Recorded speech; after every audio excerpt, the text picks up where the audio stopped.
Estás viendo la versión para YouTube de Sí, el podcast de Somos Innovación. Acompáñanos a explorar cómo a través de soluciones innovadoras los latinoamericanos vamos a mejorar nuestras vidas. El futuro llama. Hola, soy Federico Fernández. Bienvenidos a un nuevo episodio de Sí, el podcast de Somos Innovación. Hoy les traemos una charla que mantuve con Mariela Palma de la Asociación Libre de Costa Rica. Conversamos acerca del modelo de Estonia, especialmente respecto de la digitalización de su sector público y de su sistema fiscal pro emprendedorismo. En la descripción del episodio pueden encontrar links a la Asociación Libre y a las redes de Mariela. Ahora los dejo con la charla sobre Estonia. Buenos días, hoy estamos con Federico Fernández, que es el director ejecutivo de Somos Innovación, que es una alianza a favor de la creatividad y la innovación, en la cual la Asociación Libre también colabora.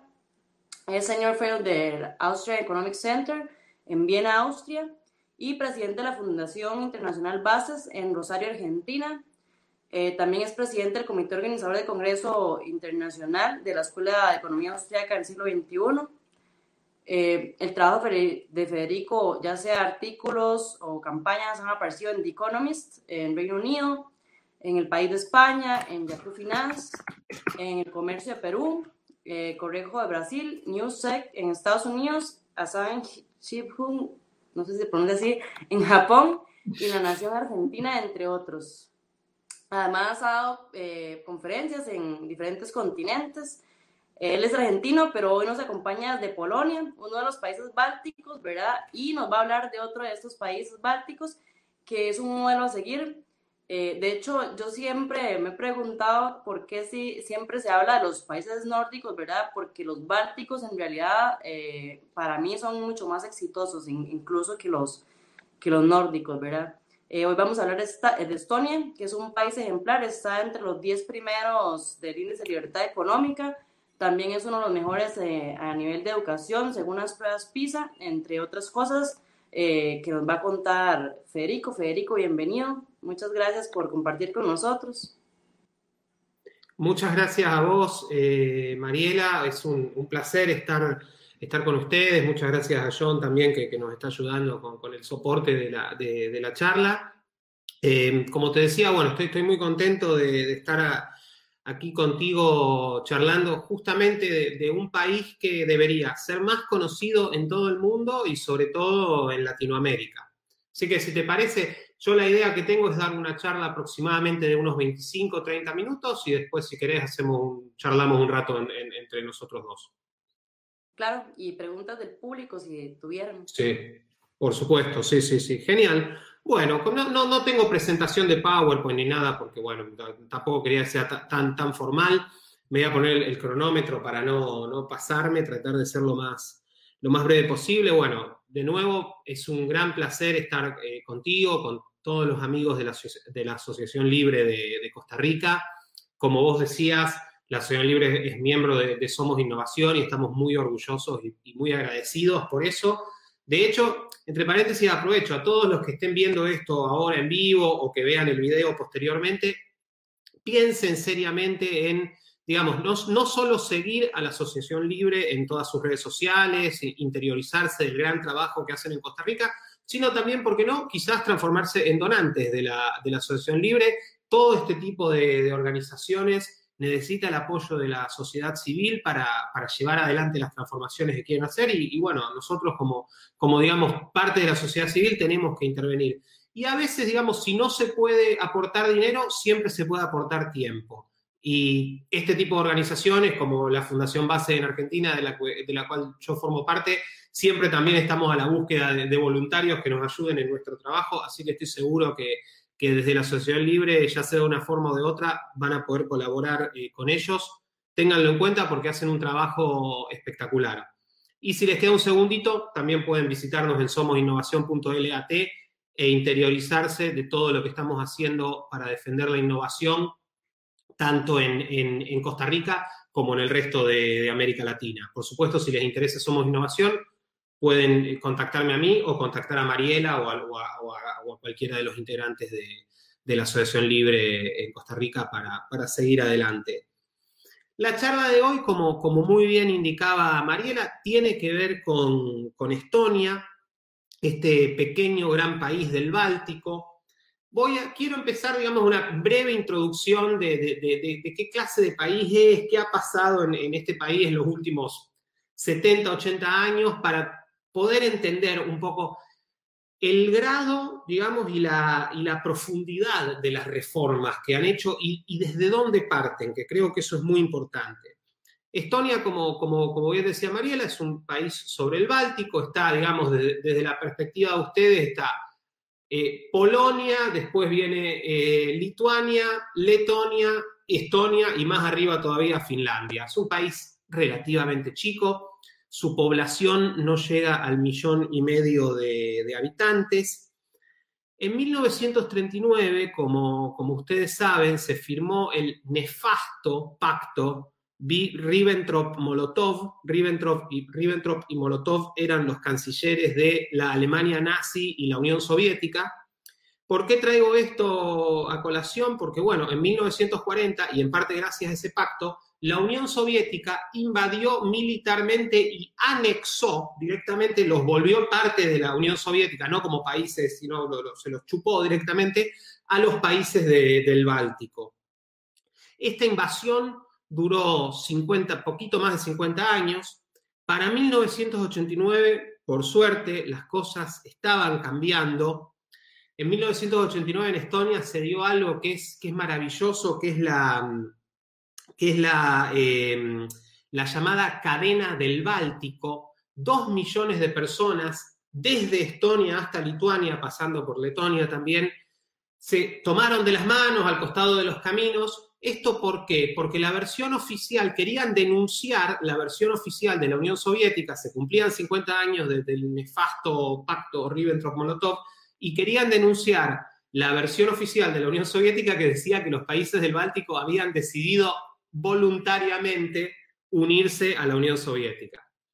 Bueno, esto también, además de la cadena del Báltico, la denuncia del pacto Ribbentrop-Molotov, en Estonia en particular se empezó a dar otro fenómeno, la gente empezó, digamos, a evadir las imposiciones que le ponía el gobierno, comenzaron a juntarse en iglesias, en parques, en plazas, en lugares públicos, aglomeraciones, digamos, grandes grupos de gente, y a cantar canciones patrióticas, las canciones así folclóricas que la mayor parte de los países tienen. Esto se dio a conocer como la Singing Revolution o la revolución cantante, y bueno, finalmente en 1991, de hecho este año se cumplen 30 años, creo que los festejos oficiales en Estonia son en agosto, Estonia consiguió su independencia y fue reconocida, digamos, como un Estado independiente, y comenzó, digamos, su nueva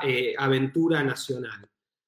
Consiguieron la independencia, pero, digamos, no consiguieron mucho más que eso en ese momento. La inflación era de 1000%. El desempleo era de más de 40%. Para que ustedes tengan una idea, en 1939 el PBI per cápita de Estonia y de Finlandia era prácticamente idéntico. Para 1987 el PBI finés era 7 veces más grande que el PBI de Estonia. Ahora, bueno, de hecho, Estonia está bastante cerca de Finlandia, y no porque a Finlandia le haya ido mal, sino por las grandes transformaciones que les voy a contar. Pero creo que este dato muestra la destrucción económica que se dio en Estonia, gracias al comunismo. Y creo que estos datos también, digamos, por supuesto, no es para ponerse contento de lo que pasó, pero creo que vale la pena traerlos, porque muestra también que en Latinoamérica no tenemos el monopolio de los problemas. O sea, han pasado cosas horribles en muchas partes del mundo, digamos, probablemente en todas partes del mundo han pasado cosas horribles, y muchos países han logrado, digamos, salir de esos problemas. ¿Por qué no vamos a poder nosotros en Latinoamérica? Yo estoy seguro que podemos. Y otro punto fundamental, como les decía, 1991, Estonia recupera su independencia. 1992 llega al gobierno un joven historiador, tenía 32 años en ese momento, llamado Mart Laar.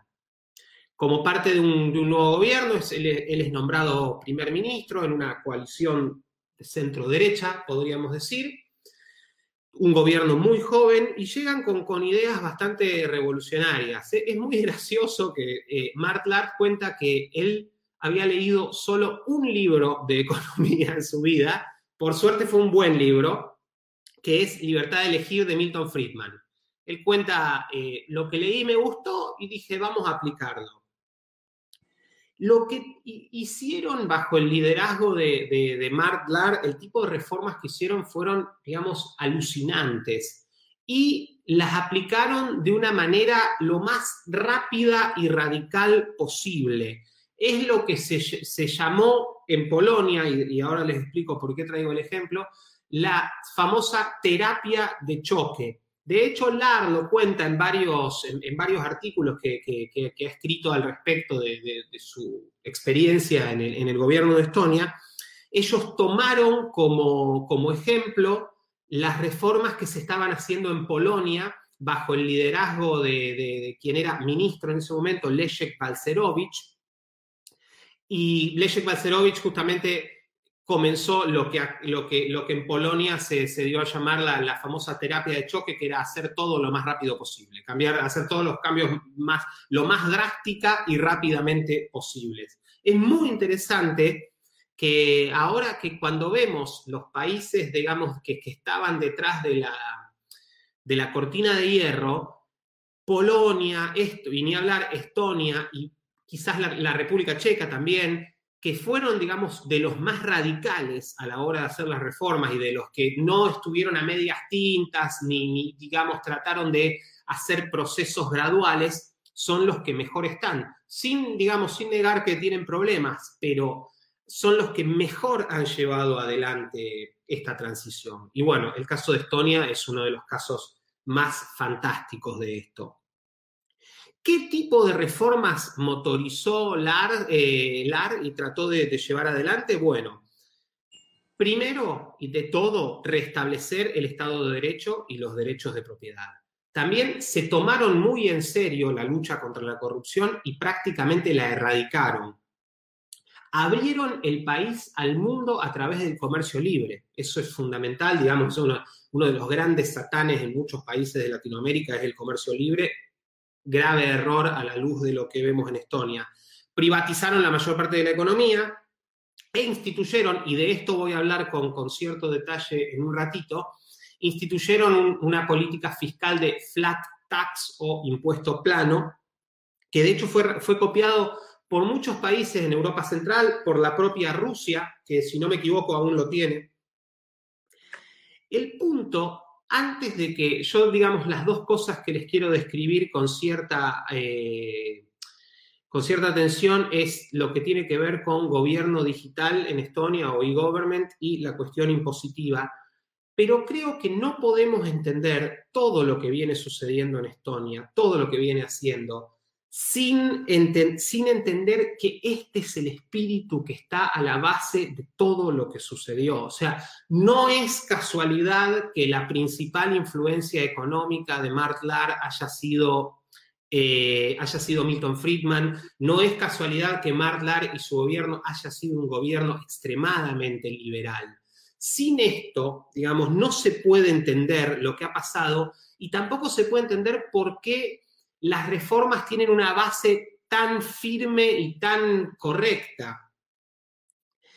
Sobre todo en cuestiones de gobierno electrónico, de gobierno digital, yo siempre digo, no tenemos que caer nunca en el error de creer que puede haber una suerte de redención tecnológica. La tecnología de por sí no va a solucionar ciertos problemas que tenemos en Latinoamérica. La tecnología es una herramienta y como toda herramienta, lo importante es cómo la usamos. Si yo tengo un martillo, lo puedo usar para martillar un clavo que está perfecto o lo puedo usar para romper la cabeza a alguien. La tecnología es exactamente lo mismo, o sea, depende para qué la usemos, va a ser los resultados que tengamos. Por eso es importante entender que esta fue la mentalidad que desató todas estas reformas. Una mentalidad de liberalización, de reformismo, de achicamiento del Estado, de engrandecimiento de la sociedad civil, de liberalizar las capacidades y las energías de la sociedad civil para que produzca en lo que la sociedad civil decida, es decir, en lo que cada uno de nosotros decidamos, no con alguien, con un burócrata diciendo qué es lo que hay que hacer. Respecto del gobierno digital, también me gusta siempre hacer una nota que es, sin caer en escenarios de terror, ni pensar en cosas como la serie que hemos visto en la serie de ciencia ficción Black Mirror, sí es cierto que, por ejemplo, en China hay ciertas políticas que están pasando que se pueden considerar de gobierno digital y que son aberrantes, justamente, digamos, porque la mentalidad y el punto de partida que tienen no tienen nada que ver con lo que se ha hecho en Estonia. Por eso, bueno, ¿pero por qué hablar de Estonia? Porque Estonia creo que para los países latinoamericanos es un gran ejemplo de reformas hechas con coraje y cuyos resultados han sido maravillosos. Yo siempre digo, si en Latinoamérica queremos hacer de una buena vez una buena revolución, porque malas tenemos un montón, pero hacer una buena de verdad, la verdad que el modelo, la hoja de ruta debería ser Estonia. Para hacer una revolución de verdad en Latinoamérica, en muchos países de Latinoamérica, tendríamos que tratar de copiar y adaptar de la mejor manera posible las reformas que se hicieron en Estonia. Y bueno, las dos que les quiero contar con cierto detenimiento son las que tienen que ver con gobierno digital y el sistema de impuestos que tiene Estonia. La cuestión del gobierno digital, digamos, yo creo que el gobierno digital viene a responder la pregunta de cómo hacer que la burocracia sea tolerable para el ciudadano. Ese es el punto principal.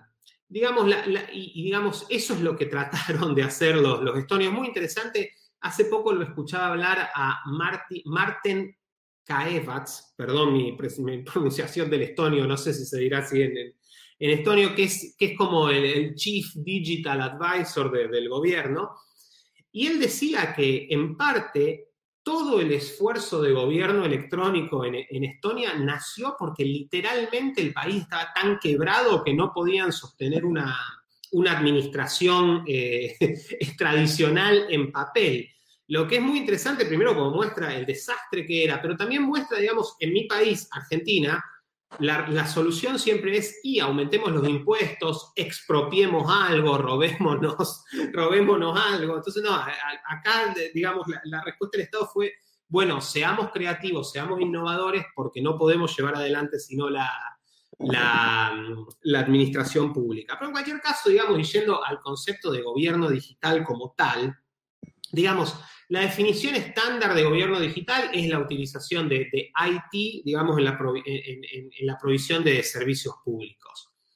Estamos en marzo de 2021. Yo creo que probablemente todo gobierno sobre la faz de la Tierra, de una forma u otra, utiliza alguna de estas herramientas. O sea, ya, aunque sea, digamos, utilizar WhatsApp para estar en contacto con una municipalidad que utiliza WhatsApp para estar en contacto con los ciudadanos, o sea, de alguna u otra forma estas herramientas se usan. El punto clave, de la misma manera que es importantísimo, digamos, las bases casi filosóficas que tienen las reformas en Estonia, el punto clave de la digitalización de la administración pública en Estonia es que la misma se hizo no para perpetuar o mejorar las instituciones y digamos, las estructuras administrativas que existían, sino para transformarlas radicalmente. De nuevo, este es el punto para mí central. O sea, en Estonia, digamos, perdón que, digamos, todos los malos ejemplos que voy a poner son de Argentina porque es el país que mejor conozco y lamentablemente es un fantástico proveedor de malos ejemplos.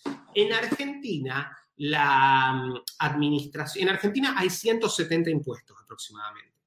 Digo aproximadamente porque aparte nadie sabe cuántos impuestos hay. De hecho, vamos a hablar de un minuto de esto. Pero al margen, en Argentina hay aproximadamente 170 impuestos.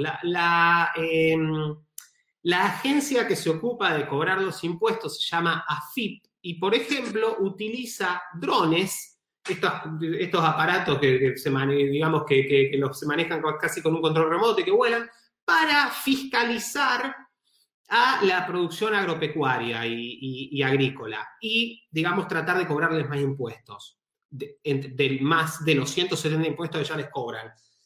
Eso no es digitalización de la administración pública ni uso de la tecnología correctamente. Eso es tecnoregresismo. Y, digamos, el gran problema también que tenemos como toda herramienta puede ser bien y mal usada, en Latinoamérica muchas veces estos esfuerzos de digitalización, de gobierno electrónico, etcétera, en realidad son para, digamos, explotar y expoliar a los ciudadanos o vigilar a los ciudadanos de una manera más eficiente. Y, digamos, eso es un problema y Estonia es exactamente la contracara de eso.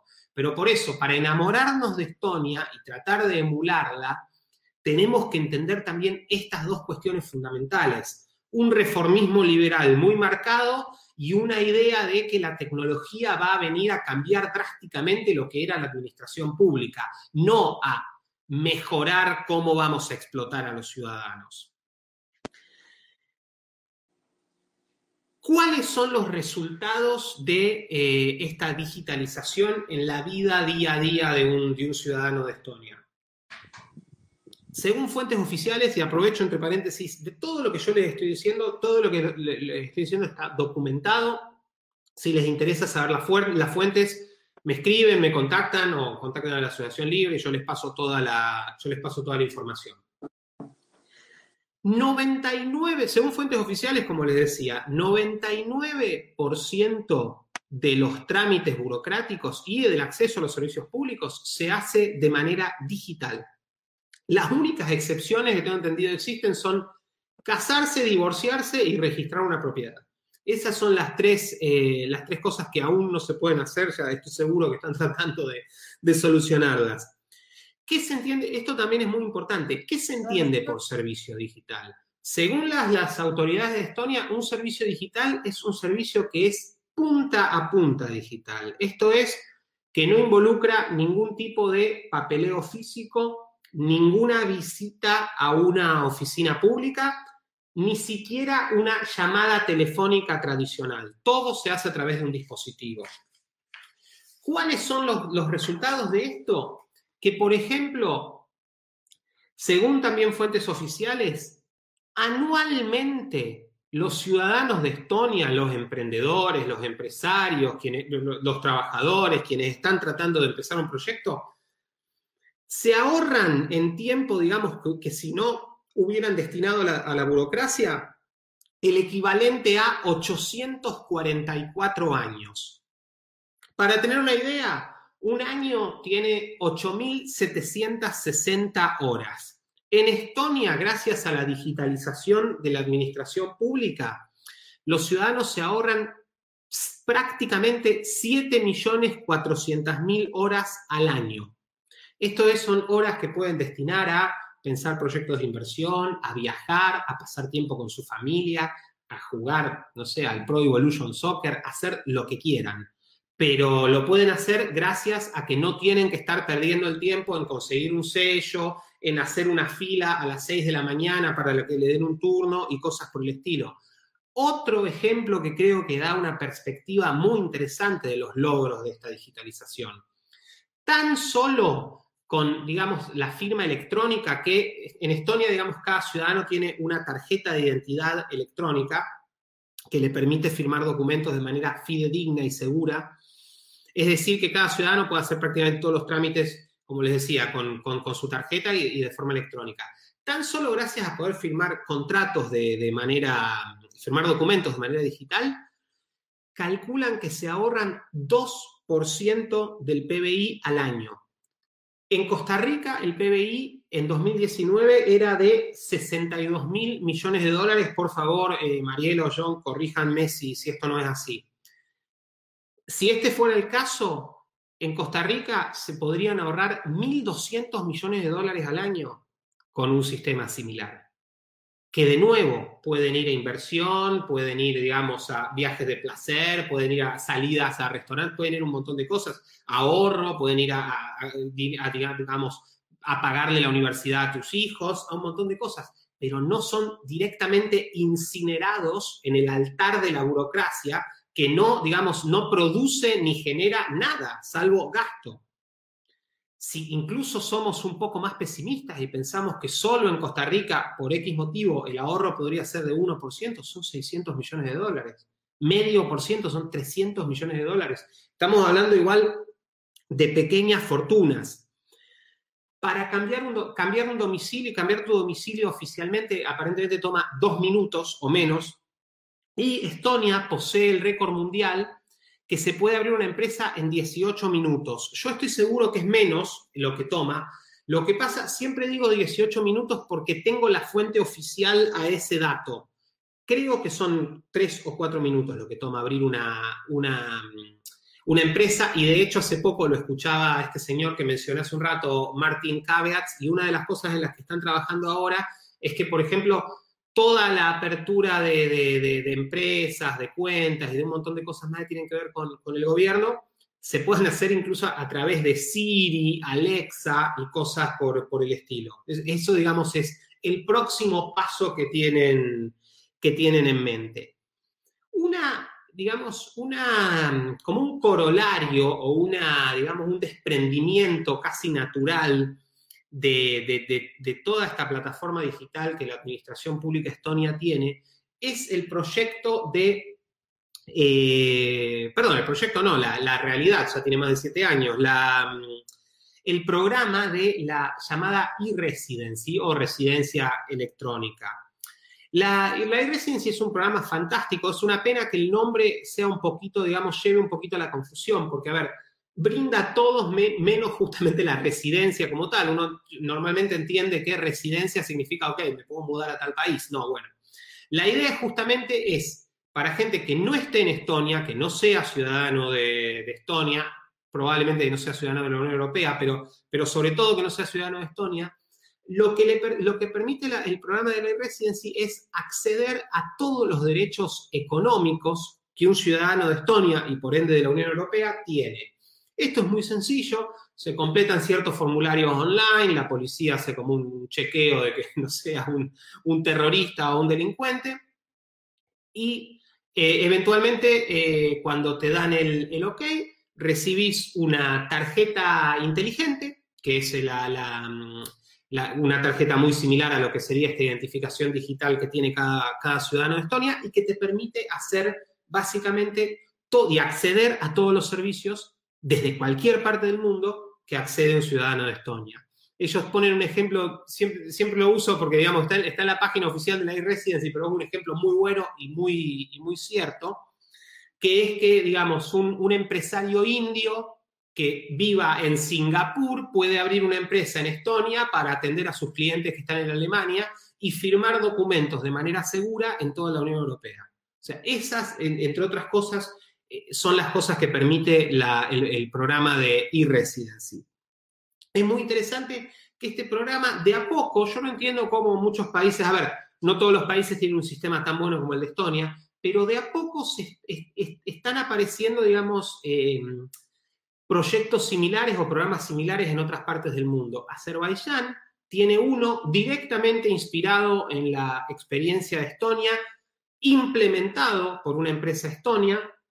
La única diferencia, Azerbaiyán tiene e-residency y m-residency. La diferencia es que, digamos, la e-residency es con una tarjeta y la m-residence es con una SIM card que uno usa con su teléfono. Lituania está a punto de lanzar un programa también de residencia electrónica. Se les ha atrasado, tengo entendido que lo querían lanzar en febrero de este año. Se les ha atrasado un poco por la pandemia, pero lo están a punto de lanzar, lo están terminando de preparar. Y es muy interesante que en un país como el Reino Unido, que ya, digamos, en términos, digamos, de peso económico, es un país muy importante, es uno de los países más ricos del mundo, una de las primeras economías del mundo, hay discusiones y hay charlas, digamos, y hay proyectos de crear cosas similares a la e-residency Me refiero en particular a un proyecto de un economista llamado James Sproul. Él fue hasta hace poco asesor económico del primer ministro Boris Johnson, y él lo que está planeando, mejor dicho, su propuesta, es la de que el Reino Unido cree ciudadanías digitales y empresas digitales para estos ciudadanos digitales. La idea es que esto les permita a personas que están en otras partes del mundo acceder tanto al sistema financiero del Reino Unido y también a las ventajas en términos de Estado de Derecho que el Reino Unido ofrece, como digamos, que es muy superior a muchos sistemas, digamos, legales y de aplicación de la ley de muchas partes del mundo. Entonces, esto permitiría que muchos, digamos, proyectos e ideas puedan llevarse a cabo porque estén virtualmente con base en una jurisdicción mucho más segura. O sea, hay cosas pasando, es muy interesante, y esto es para tenerlo en cuenta. Entre paréntesis, así como nota al pie de propaganda, a James Sproul le hicimos una entrevista en el podcast de Somos Innovación, así que lo pueden encontrar ahí, y también tradujimos su documento con este proyecto, está también en nuestras publicaciones. Hace 28 minutos estoy hablando, estoy un poquito excedido, voy a tratar de terminar rápido, pero quiero decirle 2 palabras al menos del tema impositivo en Estonia, porque es muy interesante. Yo creo que el sistema impositivo estonio conjuga 2 cualidades que son fundamentales para cualquier fiscalidad, que son la de ser transparente y la de ser sostenible. Con sostenible yo me refiero básicamente a ver, los impuestos tienen que ser pagables. De nuevo, y volviendo, digamos, a la fuente de los malos ejemplos que es Argentina tiene 170 impuestos, o sea, eso es impagable, y de hecho hay estudios de consultoras internacionales, o sea, no hechos por un pibe en un blog, que muestran que, por ejemplo, para las empresas, la tasa impositiva es de más de 100%. Es decir, si las empresas pagaran todos los impuestos, por supuesto no los pagan, nadie paga todos los impuestos porque iría a la quiebra inmediatamente, pero en el hipotético caso que una empresa quisiera pagar todos los impuestos, no solo tendría que entregarle todas sus ganancias a la AFIP, a la Agencia de Impuestos, sino que tendría que sacar un crédito para pagar la parte restante, lo que marca, digamos, eso es absolutamente insostenible. Pero, digamos, fiscalidades que son del 50, del 60% son también insostenibles, como hay en muchos países de Europa, y eso, de hecho, está llevando a un estancamiento en muchos de esos países. Y el otro punto es la transparencia, y con la transparencia me refiero, y después voy a hablar un segundito de esto, a que el sistema de Estonia impositivo es muy fácil. No es como, de nuevo, en Argentina y lamentablemente en muchos otros países de América Latina, que uno necesita tener 5 doctorados en Harvard y 8 en Oxford para más o menos entender cuáles son los impuestos que tiene que pagar, dónde, en qué momento, cuáles son exactamente todos los impuestos que existen, lo que es una locura. O sea, necesitamos un batallón de abogados y contadores para pagar los impuestos, o sea, para darle plata a alguien. O sea, lo que es, de nuevo, una locura. Estonia es exactamente todo lo contrario. Y, digamos, la frutilla del postre de la fiscalidad en Estonia es que es un sistema claramente pensado en pro de la creación de empresas, de la creación de empleo, del emprendedorismo y de la generación de un clima de negocios y de que los negocios crezcan en el país. ¿Por qué? Por lo siguiente, digamos, en Estonia las empresas solo pagan impuestos cuando retiran ganancias. Todo dinero que entra a la empresa y se mantiene en la cuenta de la empresa, se reinvierte o se utiliza para gastos corrientes de la empresa, para gastos, digamos, no para comprarse un Rolls Royce, digo, para manejar, para hacer los gastos que tener una empresa requiere, no son grabados, solo se graba cuando se pagan dividendos o cosas por el estilo, cuando, digamos, se retiran las ganancias. ¿Esto qué implica? Esto implica que si mañana Mariela y yo tenemos un proyecto de crear una empresa en Estonia, O sea, como muchos de ustedes saben, o sea, cuando los emprendedores crean las empresas, no es que tienen, a ver, a veces pasa si sos muy afortunado o venís ya trabajando hace mucho tiempo, pero no es que tenés 150 clientes esperándote para que abras la empresa para empezar a facturarles.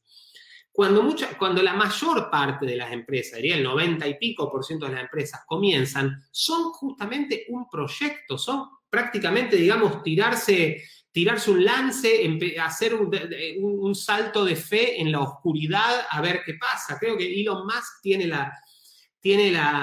una definición que ser un emprendedor es masticar vidrio mientras mirás al abismo. Y bueno, creo que esa es una metáfora bastante clara de lo que significa abrir una empresa. Entonces, este sistema que yo les describía de Estonia, la gran ventaja que tiene es que a las personas que están empezando un proyecto, que están empezando a tratar de un emprendimiento, a tratar de hacer algo, van a tener un montón de dificultades, porque eso es así. Por eso muchos emprendimientos fracasan, pero al menos no van a tener que enfrentar la dificultad de tener que pagar impuestos antes de empezar a generar ganancias, antes de que efectivamente la empresa genere algo. En muchos países, y digamos países salvajes como Argentina, pero otros países como España, mucho menos salvajes, hay que pagarle al Estado para poder facturar, digamos, para poder emitir recibos legalmente y poder generar ganancias, lo que es una cosa de locos y que explica claramente, digamos, qué es lo que se está priorizando, si a la empresa o al sector público. En países como España y Argentina, la prioridad es el sector público. En países como Estonia, y por eso les va como les va, la prioridad es la empresa, es el emprendedorismo, es la creación de negocios en el país. Y el punto final, y con esto termino, perdón que me excedí de lo que quería hablar, es que la fiscalidad en Estonia está basada en lo que se llama flat tax o impuesto plano. En Estonia, el impuesto a las ganancias, por ejemplo, a las empresas es de 20%. Como les decía, se paga solo cuando se retiran ganancias y es para todas 20%. En Latinoamérica tenemos este mantra progresista y muy nefasto de los que tienen más pagan más. A ver, con un impuesto plano, yo creo que, digamos, cualquier persona que más o menos ha terminado un curso de matemáticas en la primaria entiende que con un impuesto claro, el que tiene más paga más. A ver, si mis ingresos son de 100.000 y los de Mariela son de 1.000.000, ella va a pagar 200.000 y yo voy a pagar 20.000. No es muy difícil darse cuenta de eso. Digamos, no hay que tener un doctorado en matemáticas. La gran ventaja de esto es que es un sistema que no le pone obstáculos al pobre que está mejorando. No le ponen, Alberto Venegas Lynch tiene una metáfora muy linda, viene del rugby, que dice, no le aplica un handoff, que es una maniobra, digamos, que uno le pone la mano en la cara al rival para que no te taclee. Justamente cuando alguien, una empresa, un grupo de emprendedores están mejorando, no le dice, estás mejorando, te voy a poner un palo en la rueda, te voy a poner un obstáculo, te voy a poner una barrera para que te sea más difícil. Es un sistema, digamos, no solo más justo, sino además mucho más claro, mucho más transparente. Estonia, y con esto sí termino, no es ningún paraíso fiscal, entre paréntesis, como yo les decía, Estonia es un país que está en Europa, que forma parte de la Unión Europea, y según la Tax Foundation, en su estudio de competitividad fiscal de 2020, por 7º año consecutivo, tiene el mejor sistema impositivo del mundo, o el más de la OSD, perdón, no del mundo. Es un ejemplo sin dudas a seguir, es un ejemplo de todas cosas que existen, que se han llevado a cabo, que no son utópicas y que han traído resultados maravillosos. Creo que en Latinoamérica tenemos muchísimo para aprender del pequeño gran país del Báltico, y si queremos hacer una revolución de las buenas, nos han dado una gran hoja de ruta. Muchas gracias por su atención y quedo a disposición para cualquier pregunta o comentario.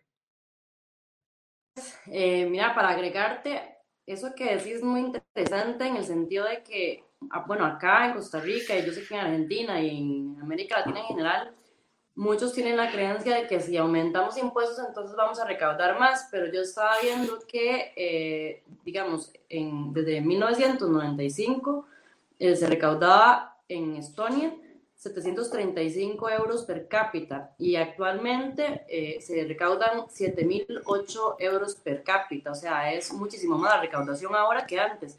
Y si vemos, bueno, el impuesto de Estonia, digamos, es de 20%, en Costa Rica es más del 50% si le aumentamos o sea, si le sumamos las cargas tributarias y en todos los países de América Latina. Y, o sea, esto, digamos, como que derriba ese mito de que si aumentamos impuestos vamos a tener mayor recaudación, ¿verdad? Sino que, bueno, por un lado, en Estonia, o sea, es un impuesto, digamos, de 20%, es, digamos, sensato, por decir de algún modo, pero además la facilidad para pagarlo al ser uno solo. O sea, esto de tarifa plana es que todo es 20%, es el único impuesto que existe. Acá en Costa Rica hay más de 105, en realidad, si le sumamos los impuestos municipales y todo eso, hay como más de 300. Entonces, o sea, es absurdo y como decías vos, hay que estudiar para poder, bueno, hay que estudiarlo acá en realidad. Prácticamente para hacer las declaraciones de renta tenés que contratar a un profesional, ¿verdad? Un contador, etcétera. En Estonia cada quien puede hacerlo porque es un proceso sencillo y eso evita obviamente la ilusión y la evasión y entonces que se recaude más y me parece que eso sí es algo importante que señalar. No porque aumentemos el impuesto vamos a recaudar más, yo creo que está más en el sistema tributario que hay. Y bueno, Estonia fue el primer país en aplicar el flat tax, que se ha aplicado, digamos, ya en muchos países, como mencionabas vos. Sí, sí, exactamente. Digamos, aparte el caso de Estonia, o sea, de hecho el flat tax en Estonia era 25 y lo bajaron a 20 y la recaudación siguió subiendo. Yo a veces, te digo en serio, Mariela, por digamos, mis convicciones liberales, a veces hasta, digamos, siempre pienso, hay que tener cuidado cuando proponemos estas cosas porque la recaudación va a subir, o sea, digamos, yo no le quiero dar más dinero al Estado, pero es una consecuencia de que, digamos, lo que crece es la torta de la economía. En Argentina y en muchos otros países lo que hacemos es que la torta es cada vez más chica porque la economía es cada vez más raquítica, pero, digamos, la porción que se lleva el gobierno es cada vez más grande. Y eso, bueno, es un mecanismo súper autodestructivo y que nos ha llevado en muchos países a estar como estamos. Y ni hablar, el otro punto que vos mencionabas, ya 300 impuestos, la verdad creo que es peor que en Argentina. En Argentina, tengo entendido, son aproximadamente 170, pero, digamos, ya es un número. Además hay otra cosa, y eso estoy seguro que pasa en Costa Rica, también pasa en Argentina. Digamos, de esos 170 impuestos que existen, el 80-85% de la recaudación lo concentran 4 o 5. El resto ya son impuestos que directamente son prácticamente cosas que tienen que ver con sadismo fiscal, o sea, que tienen que ver con algún tipo de negocio, por llamarlo de alguna manera. Y estoy seguro que en Argentina y en Costa Rica, con lo que me decías, seguro también, existen muchos impuestos, digamos, que cobrarlos sale más caro que lo que recaudan. Entonces, digamos, esto es un sistema que es demencial y que claramente está roto y no sirve y hay que reemplazarlo. Efectivamente, acá es igual, o sea, son pocos los impuestos que realmente representan algo y el resto realmente sí es más caro cobrarlos que lo que se está teniendo de ganancia. Es un tema de burocracia, como decías, que eliminó Estonia. Yo tengo una pregunta y ya casi hago una que tenemos de público. Respecto a lo de la e-residence, ¿verdad? Que decía la ciudadanía digital. Uno paga, digamos, el flat tax y puede, digamos, acceder a todos los servicios o a qué tipo de servicios y o sea, puede instalar una empresa ahí o cómo funcionaría, digamos, en ese sentido. Funciona de la siguiente manera. Uno, digamos, completa la postulación para recibir la e-residency. Hay que pagar, creo que 50 euros, no es una cosa así, o sea, no es algo muy, muy costoso para, digamos, para hacer el trámite. Te hacen como un background check y cuando te aprueban, y acá sí hay un par de problemitas con la e-residency, muy, muy chiquitos, pero hay que mencionarlos. Cuando te aprueban, tenés que ir a un consulado, están tratando de cambiar esto, y ahora te voy a decir cuál es el problema. tenés que ir a un consulado a marcar tus huellas digitales y a retirar la tarjeta inteligente. El gran problema para nosotros los latinoamericanos es que esto está por cambiar, pero hasta ahora creo que ni siquiera en México hay un consulado estonio que permita hacer el trámite, digamos, de las huellas digitales y retirar la tarjeta. Creo que están a punto de abrir esta posibilidad en Brasil y no sé si en México, pero hasta ahora básicamente eran todos países en el hemisferio norte y ninguno en América Latina, lo que es un problema. Esto no implica que los latinoamericanos no podemos sacar la e-residency, pero sí implica que vamos a tener que viajar a algún país, digamos, de Europa o Estados Unidos para poder finalizar el trámite. Una vez que, digamos, tenemos esta tarjeta, tenemos la e-residency, podemos, digamos, hacer todo lo que puede hacer cualquier ciudadano estonio gracias a toda esta digitalización de la administración pública. Entonces, podemos abrir remotamente desde cualquier lado del mundo donde estemos, conectándonos con nuestra tarjetita, podemos abrir una empresa, podemos firmar documentos dentro de la empresa, podemos llenar la declaración de impuestos eventualmente para pagarlos o para declararlos de manera online. Es muy gracioso, hay un tutorial del gobierno estonio que muestra cómo se pagan los impuestos. El tutorial toma 5 minutos y 12 segundos. Se lo escuché justamente decir a mi amigo Enrique Fonseca de VisualPolitik, que hizo un muy buen video sobre la fiscalidad en Estonia recientemente, se los recomiendo que lo vayan a ver. Y honestamente, esto es como lo que yo les mencionaba antes de los 18 minutos para abrir una empresa. Yo creo que es menos. El Chief Digital Advisor de Estonia dice que en su vida ha destinado 15 minutos en total a llenar la declaración de impuestos en Estonia. Es un proceso muy, muy sencillo y bueno, todas estas cosas se pueden hacer. Y lo fascinante además de todo esto es que con, digamos, todas las jurisdicciones, todas las empresas, con todos los actores que dentro de la Unión Europea permitan firmar documentos de manera electrónica, todo esto se puede hacer de manera fidedigna con la residencia electrónica de Estonia. Entonces, a cualquier emprendedor que esté en cualquier parte del mundo, le abre unas puertas, digamos, gigantes para poder hacer un montón de cosas, para poder operar en la Unión Europea como si como si fuera europeo, tuviera la ciudadanía. Tiene múltiples ventajas. Es un sistema fascinante. Hay ya, creo que más de 70.000 residentes electrónicos de Estonia y el programa ya tiene, creo que este es el 7º año. O sea, ya está aprobado y como decía antes, se está empezando a multiplicar en otros países. Esto es una tendencia que no creo que va a parar, todo lo contrario, va a ser cada vez más grande. Y de nuevo, es algo que nosotros como individuos podemos usar y que nuestros países también tendrían que inspirarse, porque esto también es atraer capital, atraer talento, atraer gente que quiere hacer cosas y atraer gente que tiene ideas y que por ahí en sus países no las puede llevar a cabo y darles una plataforma para que generen cosas en tu propio país. Es un sistema fantástico. ¿Vos la sacarías la residencia digital? ¿Perdón? ¿Vos la sacarías? Bueno, no sé si vos tenés realmente, pero... Yo la tengo. Ahora mira, les muestro. Yo la tengo, o sea, por simpatía por el programa. Esta es para que tapo los números. Esto es lo que te dan en el consulado. ¿Esta es la de Estonia? Esta es la residencia digital de Estonia, exactamente. Sí. Yo la saqué porque, bueno, me pareció así por, digamos... fascinación con el sistema. Fue muy sencillo, tomó muy poco tiempo y pude ir al consulado acá y lo que están tratando, esto lo sé por gente con la que he hablado, están tratando, y sobre todo digamos en el contexto de la pandemia esto se volvió más complicado todavía, el tema de evitar este paso de que la gente tenga que ir físicamente a buscar la tarjeta y a dejar las huellas digitales, porque se ha vuelto complicado, ni hablar con la pandemia. Además, como te decía, no es que en todas partes del mundo uno pueda hacer este trámite, que es una limitación grande. Interesante. Bueno, tenemos una pregunta de Johan Quesada, dice, don Federico expone que el punto clave es las reformas que se hicieron no para mejorar o modificar las estructuras que ya existían, sino transformarlas radicalmente.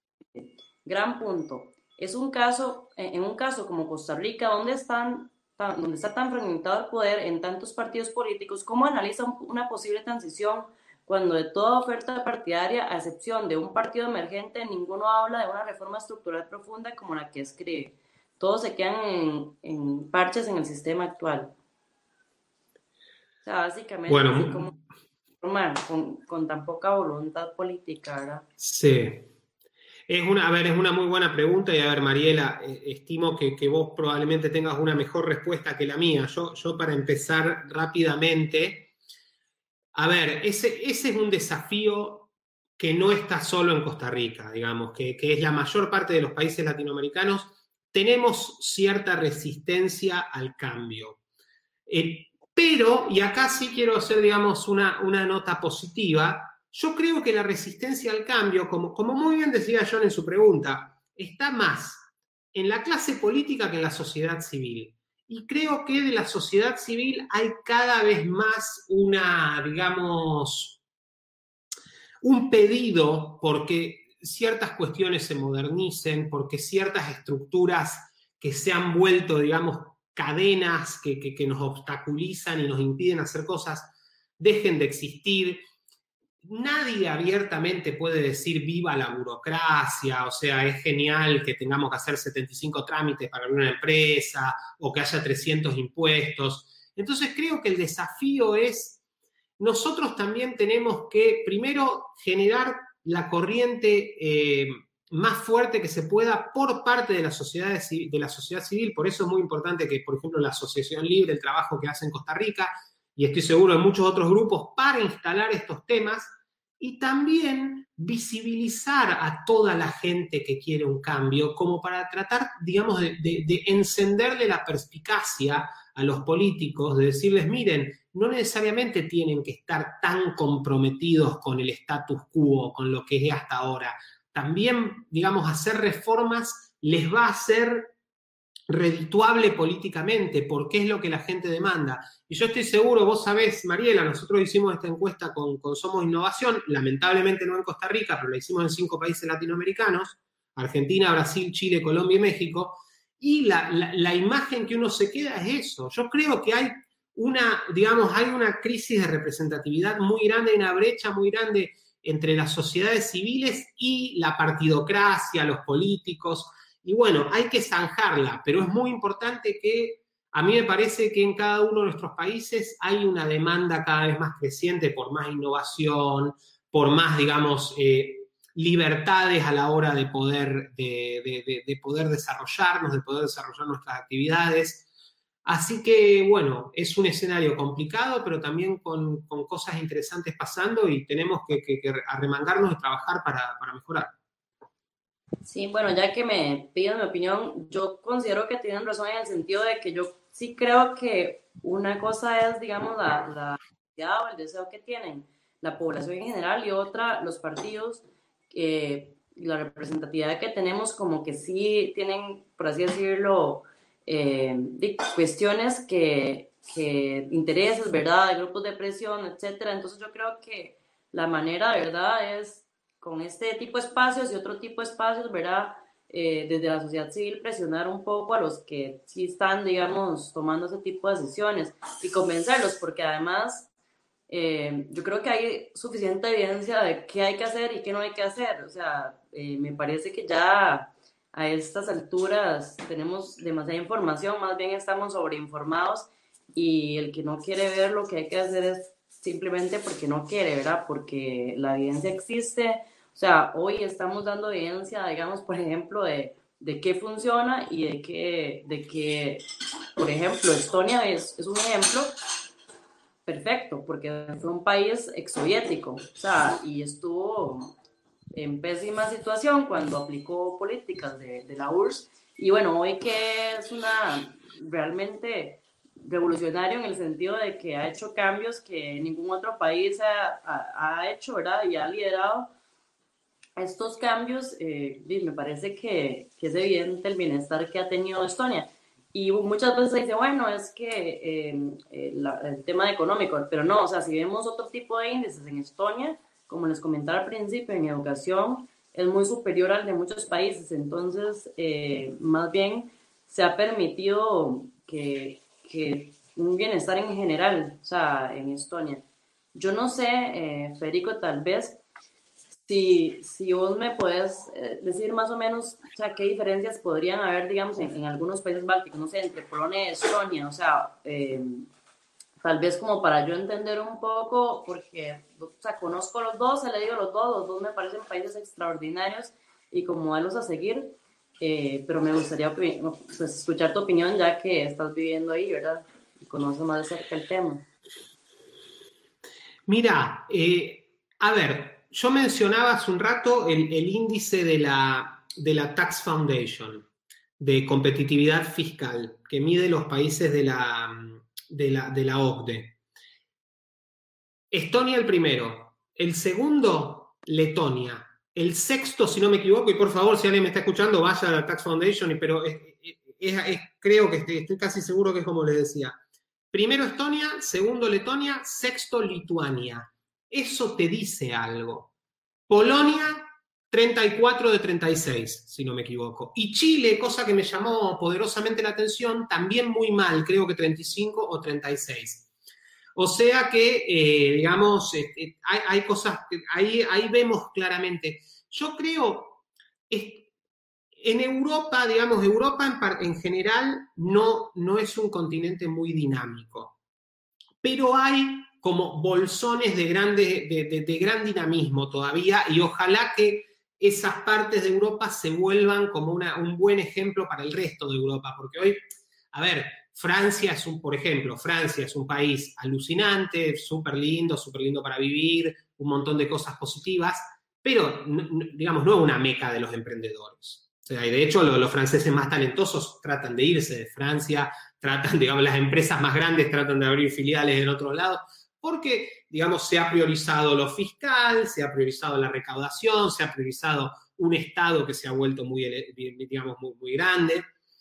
Estonia es todo lo contrario, pero, digamos, yo creo que en el Báltico vemos un gran dinamismo, vemos estas sociedades y estos países que han sido pobres, que todavía, digamos, no tienen además el nivel de riqueza, están muy bien, pero no tienen el nivel de riqueza de Francia, de Inglaterra, de Alemania, de Austria, están mejorando muchísimo. Entonces ahí vemos, todavía está como ese ímpetu por mejorar, y tienen el recuerdo de lo que fue la Unión Soviética, el megaestado, el control de la economía, lo que es no tener economía de mercado. Entonces eso lo saben muy bien. Entonces ahí creo que el mejor país en todos sentidos es Estonia, por sus instituciones. Letonia es un país que está mejorando mucho, pero que tiene problemas serios. Tiene un problema además de mucha gente que se va del país porque como no ve expectativas. Lituania está ahí en una zona intermedia, muy interesante. Polonia, eso que me preguntabas en particular, Polonia es un país que en los 90 hizo reformas increíbles de la mano de Leszek Balcerowicz, que es el arquitecto de las reformas polacas, de la llamada, entre comillas, terapia de choque. A él no le gusta el nombre, porque un nombre que puso la prensa, por supuesto, para, digamos, hacerlo quedar mal. Y Polonia todavía uno ve los índices y todavía en muchos aspectos las cosas vienen bien. Pero Polonia, por ejemplo, el año pasado intentó hacer algunas reformas impositivas similares inspiradas en el modelo de Estonia, y esa reforma es un fracaso absoluto. Creo que este año va a entrar en vigencia, es como un sistema, digamos, impositivo bis para nuevos emprendimientos y cosas por el estilo. No va a funcionar, ya está, digamos, nace muerto. El gasto, digamos, del Estado del gasto público es cada vez más alto acá. Entonces hay algunos signos. La economía de Polonia todavía sigue pujante. digamos, la fiscalidad y todo no es tan alta, es un sistema pésimo, o sea, porque es así medio kafkiano como el argentino, como el costarricense, pero, pero no es tan alta, digamos, los impuestos no son tan altos como al menos en otros países de Europa, pero hay ciertas luces de advertencia, digamos, luces amarillas, yo diría. Entonces, el ejemplo polaco, digamos, ojalá que se retome lo que fue la inspiración de Balcerowicz y no la actualidad donde se está priorizando el gasto público, la suba de impuestos, este año una suba de impuestos bastante grande, entre paréntesis, y todo ese tipo de cosas que sabemos que a la larga o a la corta van a terminar mal. Entonces, digamos, creo que Polonia, de la misma manera que muchos países de Latinoamérica, o todos los países de Latinoamérica, tienen mucho para aprender e inspirarse de Estonia. Si Polonia, yo esto, por otro lado, y con esto termino, si Polonia aplicara un sistema similar, un sistema fiscal, ni siquiera te hablo de lo de e-government, un sistema fiscal igual al de Estonia, creo que se volvería el país más rico del mundo en poco tiempo. Y no, creo que no te exagero. Polonia tiene un montón de potencialidades, acá hay cosas pasando alucinantes. Google hace poco abrió un super centro high-tech en Varsovia. Todavía hay mucho dinamismo acá, pero lamentablemente el gobierno le pone un freno. Si Polonia tuviera un sistema fiscal como el de Estonia, sería en serio, o sea, lo del país más rico del mundo por ahí fue una exageración, pero crecería de una manera increíble y se volvería, digamos, un poder económico muy, muy grande. Es una pena que por lo que hablábamos antes, por intereses creados, por falta de convicción y de coraje de la clase política, estas cosas no se llevan a cabo. Bueno, yo creo que, digamos, esos países no serían los más ricos del mundo, pero también por un tema de población, ¿verdad? No podemos darlos con per cápita, per cápita. Pero, de hecho, Estonia, ahorita no me acuerdo, pero me acuerdo que tiene muy pocos habitantes. Sí, sí, sí, no llega al 1,5 millones. ¿Verdad? O sea, es un país súper pequeño y entonces países, por ejemplo, Costa Rica, que somos 5 millones, o sea, podríamos optar por ese tipo de modelos. Y no vamos a llegar a ser el país más rico del mundo, pero por obvias razones, ¿verdad? Pero sí podríamos llegar a un nivel de riqueza per cápita, ¿verdad? Y cada habitante sea mucho mejor que un habitante de los países más ricos del mundo, ¿verdad? En ese sentido. Sí, eso está bueno que traigas esto a la conversación. Yo creo que países como Costa Rica, como por ejemplo Paraguay, Uruguay, jurisdicciones más chicas, es mucho más sencillo y mucho más viable poder hacer reformas de esta magnitud. Y no en vano, digamos, todo esto que está, de lo que estamos charlando pasa en Estonia, que es un país de 1,5 millones de habitantes, y no estamos hablando, no sé, de Alemania, que tiene creo, 70 u 80, o no sé, o Estados Unidos. Entonces, en ese sentido, una jurisdicción como Costa Rica para mí tiene una potencialidad muy grande. Vemos que, digamos, cosas probablemente de una magnitud menor, pero cambios impositivos, reformas se han dado y se están dando en Uruguay, también un país con aproximadamente 3 millones de habitantes. Las jurisdicciones chicas, en Paraguay están pasando cosas interesantes, más allá de los problemas, digamos, políticos que hay en estos momentos, pero vienen sucediendo reformas interesantes y Paraguay está mejorando muchísimo económicamente. Entonces, las jurisdicciones chicas tienen una potencialidad muy grande para esto y digamos, Costa Rica perfectamente podría ser la Estonia latinoamericana. O sea, yo creo, o sea, en serio, yo creo que eso es realista, no es un delirio. Por supuesto es difícil, por supuesto, digamos, habría que luchar contra muchos intereses creados, pero no hay tampoco el 11º mandamiento, no es Costa Rica no lo puede lograr. ¿Por qué no? No, o sea, realmente yo sí soy una de las que cree que por nuestro tamaño es mucho más viable, digamos, implementar sistemas más revolucionarios, ¿verdad? Eh, Definitivamente. Y yo creo que, digamos, en parte también esta charla y todo es para ver si algún día pues convencemos a gente que apliquen ese tipo de cosas, porque yo creo que es eso, ¿verdad? Yo creo que así como ya no, pero uno puede ir abriendo poco a poco el camino. Hace unos años tal vez no sé, hablar de muchas cosas que hoy ya son un hecho, hubiese sido imposible, ¿verdad? Pero ya hoy son hechos. Yo creo que se empieza por cambiar, digamos, esa mentalidad poco a poco. Bueno, tenemos aquí una pregunta de Acone. ¿Conoce usted algún país de Latinoamérica que haya hecho algo parecido o que al menos esté yendo en esa dirección? Yo creo que no, pero no sé. Lamentablemente yo creo que no lo hay. Algunos, digamos, hay algunos ejemplos interesantes por ahí. Por ejemplo, a ver, Uruguay en términos fiscales está haciendo avances muy importantes. Y ya, digamos, Uruguay además no era ningún desastre. Y con el nuevo gobierno está haciendo avances muy importantes. Y después ya hay que hablar, por ejemplo, de reformas de gobierno digital de ciertas ciudades. Tengo entendido, por ejemplo, Guadalajara en México es una ciudad que está haciendo cosas interesantes.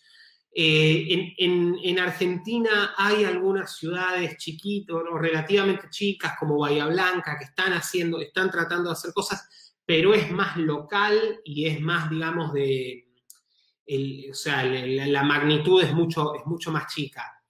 Una cosa que es importante decir, hacer todo este tipo de reformas, sobre todo en lo que tiene que ver con gobierno digital, no tengamos miedo en el sentido de ver, no sale una fortuna. La tecnología, de hecho, es cada vez más barata. Digamos, nosotros también tenemos cierta infraestructura que ya permitiría hacer ciertas cosas, cada uno de nuestros países. O sea, esto no es algo que, digamos, vamos a tener que endeudarnos por los próximos 1000 años, cosas por el estilo para hacer.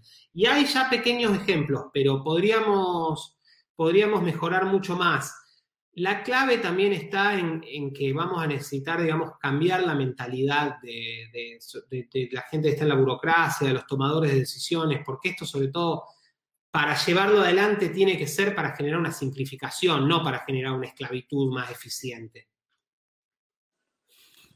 Sí, de hecho, creo que para agregarte, bueno, en términos de digitalización, Chile sí está bastante bien en temas de trámites. Por ejemplo, aquí en Costa Rica, para, no sé, yo ir a una entidad, no sé, me piden traer otro documento de otra entidad del Estado. O sea, por ejemplo, en Chile por lo menos, digamos, eso sí, no, o sea, no es que me van a pedir en el INS que vaya a recoger bueno, no, o sea, no sé, en la caja que vaya a recoger algo del Ministerio de Trabajo y el Ministerio de Trabajo, o sea, eso de que uno dentro del Estado, como ciudadano, también quiera traer un documento para dejárselo a otra institución del Estado, es algo que por ejemplo, en Chile no se maneja de esa manera, ¿verdad? Yo sé que si nuestros amigos Andrés y Javier nos están viendo, van a decir lo peor de Chile, pero es que son muy exigentes los chilenos. No, sí, exacto. Sí, no, hay cosas interesantes, pero no creo que nada del nivel y la magnitud de lo que ha hecho Estonia. Pero bueno, eso significa también que hay mucho espacio para seguir mejorando. Sí, bueno, en Medellín también tengo entendido que hay mucho tema de avance en innovación y en tecnología, ¿verdad? Pero... Sí, pero es como, viste, es más así, ciudades, viste, más micro todavía. Falta un país que se anime verdaderamente a decir, ok, de acá a un tiempo no vamos a tener una administración, digamos, sin papeles, va a ser todo digital. Eso me parece, hasta donde yo tengo entendido, no existe. Y perdón, cuando contabas tus experiencias con la administración costarricense, me acordaba de un dato de Estonia que es muy interesante. Ellos tienen la política de, digamos, traducido al español, por única vez, que significa que el Estado nunca te puede pedir más de un dato una vez, cualquier repartición del Estado. Entonces, por ejemplo, digamos, cuando uno tiene que llevar un formulario y poner cómo te llamás, viste, fecha de nacimiento, dirección, si todo eso ellos lo saben, viste, que a veces por ahí tenés que ir a un lugar, todo eso, digamos, está abolido por principios, o sea, la información que ya tiene el Estado nunca te la puede pedir de nuevo. Entonces eso, digamos, ya con eso pensemos cómo nos simplificarían la vida. Y esto es una cuestión casi de sentido común.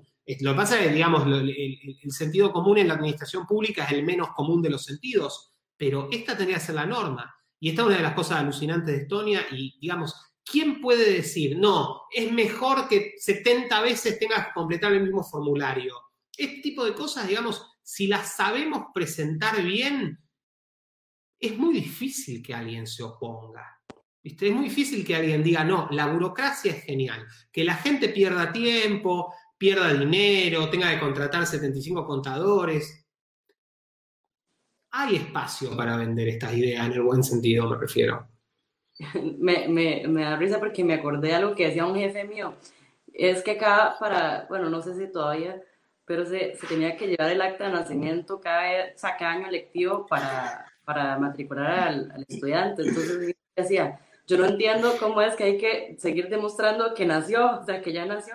El acta de nacimiento, además, que emite el Estado. Esa es la otra cosa que es increíble. O sea, porque no es que un acta de nacimiento, ¿viste? Vos naciste y tus padres te anotan en algún lado, entonces, que aparte te la tenía que pedir una vez, porque después, tal cual, que cambió tu nacimiento. Pero además es el acta que te dan ellos. Entonces, ¿cómo te van a pedir una estupidez así?